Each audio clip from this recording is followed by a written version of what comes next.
Assalamualaikum warahmatullahi wabarakatuh. Halo, perkenalkan nama saya Budi Adianti Dabutar, mahasiswa Prodi S1 Manajemen Universitas Siber Asia. Video ini saya buat untuk memenuhi ujian akhir semester mata kuliah Estetika Humanisme dengan dosen pengampu Ibu Syifa Fatimah Zahro. Topik yang saya pilih adalah self concept atau konsep diri. Tapi izinkan saya tidak memulainya dengan definisi. Saya ingin memulainya dengan sebuah malam yang mungkin juga pernah orang lain alami. Jam menunjukkan pukul 23.47. Lampu kamar sudah saya matikan sejak tadi. Satu-satunya yang masih menyala adalah layar ponsel di tangan saya. Sebenarnya saya sudah mengantuk, tapi jempol saya seperti bergerak sendiri. Ke atas, ke atas, ke atas. Dan malam itu, fit saya sedang baik hati sekali. Teman SMA saya baru wisuda S2 di luar negeri. Teman kerja saya mengumumkan promosi jabatan. Teman kecil saya mengunggah foto akad nikah. Teman kampus saya memamerkan slip gaji pertamanya, bahkan orang yang sama sekali tidak saya kenal pun sedang menikmati kopi pagi yang indah dengan secangkir kopi di tepi danau. Semua orang malam itu sedang berhasil. Lalu saya meletakkan ponsel, menatap langit-langit kamar, dan muncul satu kalimat pelan di kepala saya. Kenapa hidupku terasa biasa-biasa saja? To be honest, malam itu saya tidak sedang iri dalam arti yang jahat. Saya tidak membenci teman-teman saya. Saya ikut senang untuk mereka. Tapi ada sesuatu yang bergeser di dalam diri saya. Sesuatu yang pelan, hampir tidak terasa. Seperti saya sedang sedikit demi sedikit kehilangan kagum pada diri saya sendiri. Dan inilah yang menarik. Pertanyaan tadi terdengar seperti urusan perasaan, seperti sekedar bad mood tengah malam. Padahal sebenarnya itu adalah pertanyaan tentang konsep diri, tentang siapa yang saya pikir saya ini. Pertama, apa itu konsep diri? Konsep diri secara sederhana adalah jawaban yang kita simpan atas pertanyaan saya ini siapa, dan jawaban itu tidak tunggal, ia punya tiga lapis. Lapis pertama, self-image. Ini soal saya melihat diri saya sebagai apa. Bukan soal benar atau salah, bukan soal objektif. Ini semata potret yang kita simpan tentang diri sendiri. Ada orang yang menyimpan potret dirinya sebagai orang yang pekerja keras, ada yang menyimpan potret orang yang selalu telat. Lapis kedua, self-esteem. Ini soal seberapa berharga saya menilai diri saya. Dan inilah lapis yang paling rapuh, yang paling mudah tergores ketika kita mulai membandingkan. Lapis ketiga, ideal self. Saya ingin menjadi siapa? Versi diri yang kita kejar. Karena seringkali kita mengejar versi diri yang sebenarnya tidak pernah kita pilih sendiri. Back to that night, ketika saya scroll dan melihat semua orang berhasil, sebetulnya ketiga lapis tadi sedang diserang sekaligus. Potret diri saya goyah, nilai diri saya turun, dan diam-diam, ideal self saya sedang ditulis ulang oleh orang-orang di layar. Saya bahkan tidak sadar itu sedang terjadi. Carl Rogers dan psikologi humanistik. Rogers punya keyakinan bahwa setiap orang memiliki dorongan alami untuk bertumbuh, yang ia sebut actualizing tendency. Manusia itu bukan gelas kosong yang harus diisi orang lain. Manusia sudah membawa arah tumbuhnya sendiri sejak awal, seperti biji yang sudah tahu ia akan jadi pohon apa. Tapi ada syaratnya. Dorongan itu baru bisa bekerja kalau seseorang mendapat apa yang Roger sebut unconditional positive regard, penerimaan tanpa syarat. Bukan kamu berharga karena kalau kamu berprestasi, bukan kamu berharga kalau kamu terlihat menarik, tapi kamu berharga, titik. Lawannya adalah conditions of worth, syarat-syarat yang dipasang lingkungan agar kita merasa layak dicintai. Waktu kecil, syarat itu datang dari orang tua dan guru.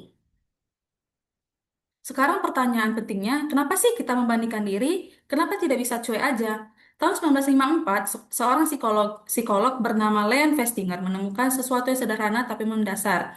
Ia bilang ketika tidak ada ukuran objektif untuk menilai diri sendiri, manusia otomatis mencari manusia lain sebagai penggaris.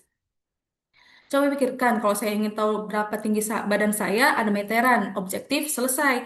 Tapi kalau saya ingin tahu apakah saya sudah cukup sukses di usia 20 sekian, apakah saya sudah cukup pintar, apakah hidup saya sudah cukup berarti, tidak ada meterannya. Maka otak kita melakukan satu-satunya hal yang bisa ia lakukan, melihat orang lain. Festinger membagi ini menjadi dua arah. Upward comparison, membandingkan diri dengan yang kita anggap di atas kita. Ini bisa memotivasi, tapi juga bisa menghancurkan, tergantung apakah kita merasa jaraknya masih mungkin ditempuh atau tidak. Lalu downward comparison, membandingkan diri dengan yang kita anggap di bawah. Ini menenangkan, tapi ketenangannya rapuh karena bergantung pada kekurangan orang lain. Dan yang ingin saya tekankan, kalau Anda pernah merasa kecil setelah membuka media sosial, Anda tidak sedang gagal menjadi manusia. Anda justru sedang sangat menjadi manusia. Lalu kenapa terasa begitu melelahkan? Karena ada sesuatu yang berubah pada penggarisnya. Ketika saya scroll malam itu, saya pikir saya sedang membandingkan hidup saya dengan hidup mereka, padahal tidak. Saya sedang membandingkan dua hal yang sama sekali berbeda jenisnya. Apa yang saya bawa ke perbandingan itu, seluruh isi kepala saya, semuanya, termasuk rasa ragu yang tidak pernah saya unggah, malam-malam yang berat, rencana yang gagal di tengah jalan, draft caption yang saya ketik lalu saya hapus lagi karena takut terdengar berlebihan. Lalu apa yang mereka bawa? Potongan terbaik yang sudah mereka pilih, foto ke-47 dari 47 kali percobaan, kabar baik tanpa proses di baliknya, dan caption yang sudah diedit 5 kali sebelum akhirnya dikirim. Istilahnya tuh saya sedang membandingkan behind the scene saya dengan highlight reel mereka. Dan begitu kita menyadari ini, ada sesuatu yang longgar di dada. Karena ternyata ini bukan perbandingan. Ini pertandingan dengan aturan yang sejak awal memang tidak seimbang. Dan tidak ada satupun manusia yang bisa memenangkan pertandingan seperti itu. Tapi kenapa mereka menampilkan potongan terbaik? Apakah mereka berbohong? Nah, disinilah Erving Goffman punya jawaban yang jauh lebih adil. Erving Goffman, seorang sosiolog, menulis buku berjudul The Presentation of Self in Everyday Life pada tahun 1959, jauh sebelum ada internet.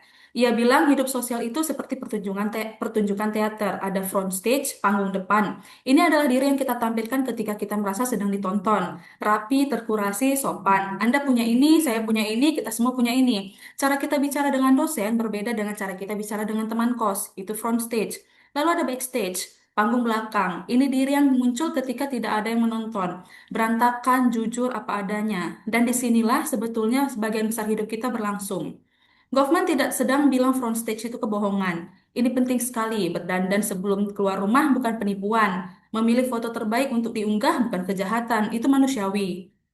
Yang berubah di era media sosial adalah dulu panggung depan hanya buka pada waktu-waktu tertentu. Sekarang ia buka 24 jam. Dan yang lebih penting, dulu kita masih bisa mengintip panggung belakang orang lain.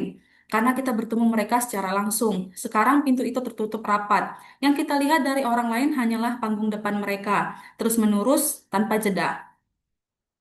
Ada satu konsep lagi yang saya rasa penting dari Horton Cooley tahun 1902. Namanya Looking Glass Self, atau diri sebagai cermin. Kata Cooley, konsep diri kita terbentuk lewat 3 langkah. Pertama, saya membayangkan bagaimana orang lain melihat saya. Kedua, saya membayangkan bagaimana mereka menilai penampilan saya itu. Ketiga, saya merasakan sesuatu seperti bangga atau malu, dan lama-lama saya percaya bahwa itulah diri saya yang sebenarnya.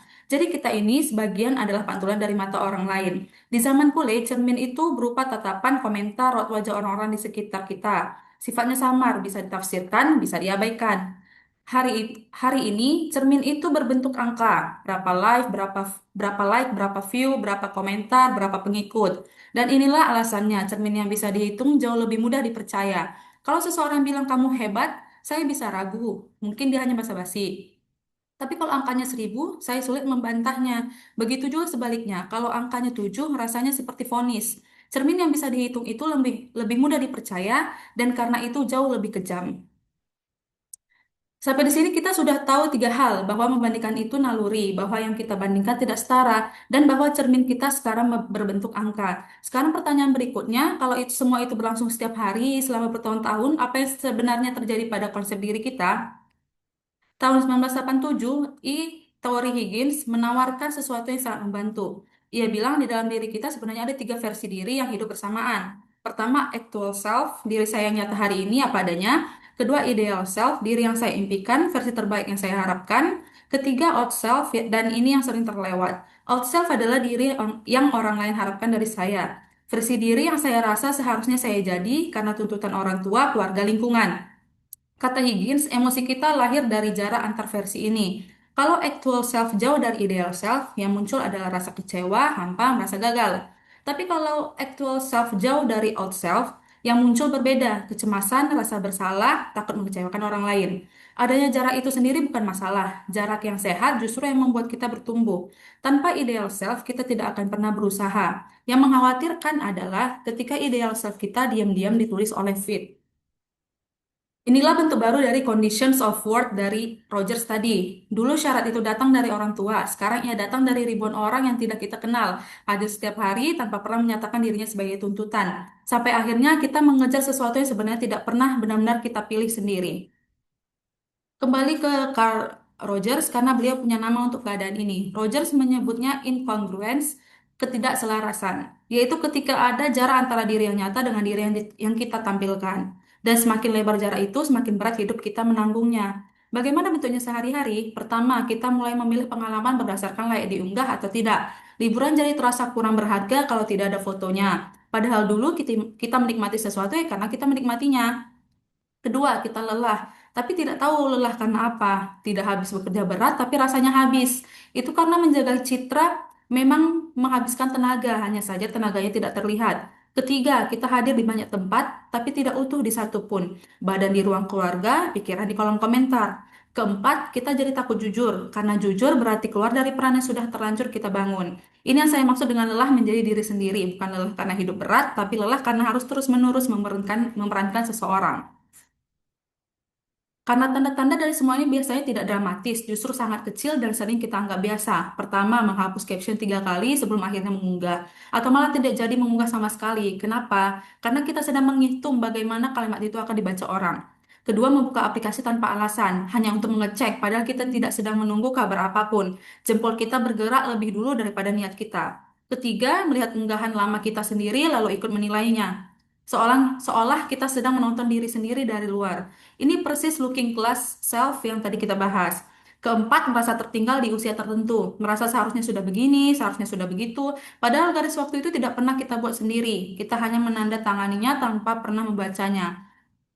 Saya ingin menegaskan tidak ada satupun dari perilaku ini yang berbahaya. Ini bukan daftar dosa, ini hanya daftar kesadaran. Yang perlu kita sadari cuma satu. Semua ini terjadi karena kita sedang merasa ditonton. Dan kalau kita sadar sedang merasa ditonton, kita punya pilihan. Kalau tidak sadar, kita hanya punya kebiasaan.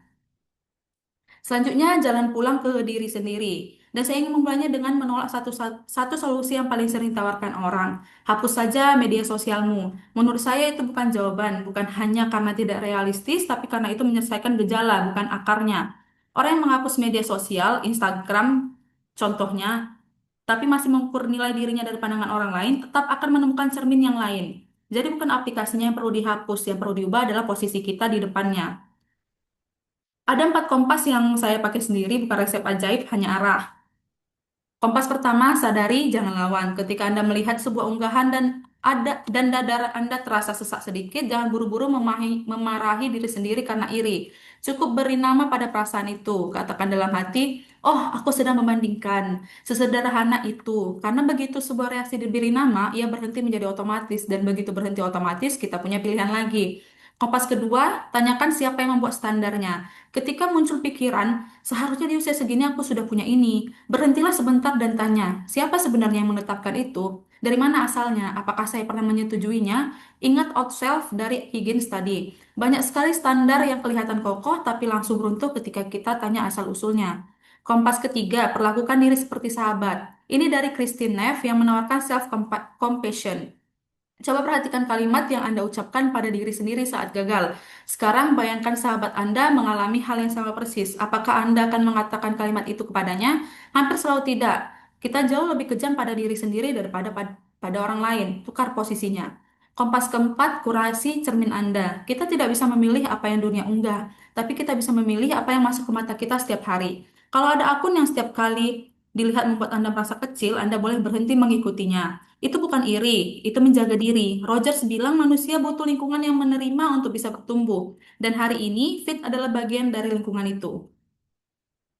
Ganti lawan tandingnya. Selama ini pertandingannya selalu aku versus mereka. Dan pertandingan itu tidak punya garis akhir karena selalu ada orang yang lebih. Lebih pintar, lebih cepat, lebih mapan, lebih bahagia, atau setidaknya terlihat lebih bahagia. Dunia ini berisi 8 miliar manusia. Anda tidak akan pernah selesai. Sekarang ubah menjadi aku hari ini versus aku kemarin. Pertandingan ini punya garis akhir yang jelas, datanya lengkap, karena hanya Anda yang tahu dari mana Anda berangkat. Dan hanya Anda satu-satunya peserta. Pertanyaannya berubah dari apakah aku sudah sebaik mereka menjadi apakah aku sedikit lebih baik dari kemarin. Pertanyaan pertama membuat kita lelah, pertanyaan kedua membuat kita bertumbuh. Dan menurut saya disitulah Rogers benar. Manusia memang sudah tahu arah tumbuhnya sendiri, asal ia berhenti terlalu lama menatap arah tumbuh orang lain. Estetika humanisme. Estetika bukan sekedar soal apa yang indah dipandang mata, ia soal bagaimana kita memaknai dan menghayati sesuatu. Estetika maksud saya, humanisme memandang manusia sebagai subjek yang utuh dan berharga, bukan objek yang diukur, diberi angka, lalu diperingkat. Dan ketika keduanya bertemu, muncul satu kesimpulan yang menurut saya sangat relevan dengan zaman kita. Keindahan sebuah hidup tidak terletak pada seberapa layak ia diunggah, melainkan pada seberapa utuh ia dijalani. Kita sering mendengar istilah memanusiakan manusia, tapi saya rasa ada satu manusia yang paling sering kita lupakan untuk kita manusiakan, yaitu diri kita sendiri. Izinkan saya membawa Anda kembali ke malam itu. Beberapa waktu setelah malam itu, saya masih sering scroll di jam yang sama, pukul 23.47, feednya masih sama, orang-orangnya juga masih sama, masih sedang berhasil. Saya tidak berhenti membuka media sosial, yang berubah cuma satu. Saya berhenti menjadikannya cermin. Sekarang, ketika saya melihat teman saya wisuda, saya tahu saya sedang melihat panggung depannya. Dan saya ikut senang tanpa perlu menghitung ulang nilai hidup saya sendiri. Ketika saya melihat orang mengunggah pagi yang indah di tepi danau, saya tahu itu satu bingkai dari ribuan bingkai hidupnya. Ada bingkai lain yang tidak ia tunjukkan dan itu haknya. Fitnya tidak berubah, yang berubah hanya cara saya berdiri di depannya. Dan ternyata itu sudah cukup. Jadi jika ada satu nilai yang ingin saya titipkan lewat video ini, itu adalah nilai diri Anda bukan sesuatu yang ditentukan oleh fit siapapun, termasuk oleh fit Anda sendiri. Anda boleh tampil, Anda boleh mengunggah, Anda boleh senang ketika ada yang menyukai, itu semua manusiawi. Dan Goffman sudah bilang tadi bahwa panggung depan bukan kebohongan. Yang tidak perlu Anda lakukan hanyalah satu hal, menyerahkan hak untuk menilai diri Anda kepada sebuah layar. Karena layar itu hanya tahu apa yang Anda tunjukkan, sedangkan Anda tahu segalanya. Berikut sumber-sumber yang saya gunakan dalam menyusun video ini. Seluruh gagasan di dalamnya saya olah dengan bahasa dan pengalaman saya sendiri dan sumber aslinya saya cantumkan di sini. Sampai di sini video saya. Terima kasih sudah menemani sampai akhir. Semoga malam Anda berikutnya ketika jempol Anda bergerak ke atas dan ke atas lagi terasa sedikit lebih ringan. Kurang lebihnya mohon maaf. Wassalamualaikum warahmatullahi wabarakatuh.